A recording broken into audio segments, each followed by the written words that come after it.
Yeah. So what do we say to the Nans out there who have husbands similar to Mac, that when tragedy comes and they're trying to hold it all together and they are the stronger of the two? What do we say to the Nans out there today? Great question. I wish there was a formulaic answer. No, I don't. that would deny our humanity. What works for me in any situation is to reduce the world to just today's grace. That's it.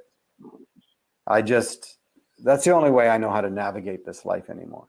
Yeah. Is that I stop future tripping, because a lot of times what appears to be strength is a need for control.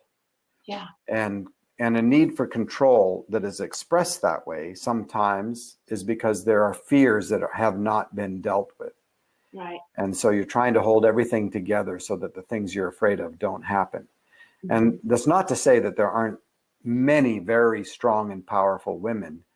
And it's like, one, you've got to respond to what's actually in front of you, not some imagination of what's happening. And stay inside today's grace. You can't pick up. Yeah. And here's the temptation. If your yoke is not easy and your burden's not light, you're picking up stuff that doesn't belong to you. You know? And so strong people tend to then start to carry burdens that don't belong to them. And the other temptation is to begin to try to play the Holy Spirit instead of trust the Holy Spirit. Yeah.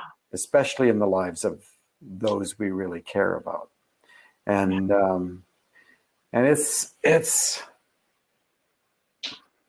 and that's acknowledging that the strength and the power of so many women is so real and good and right.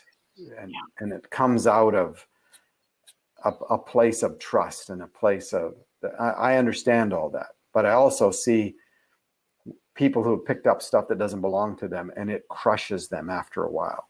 You know, all of a sudden they have to disappear because they just can't do it anymore. They're exhausted, they're worn out, and there's no solution in that, you know. So that becomes an exposure to deal with some stuff that has maybe been buried for you too.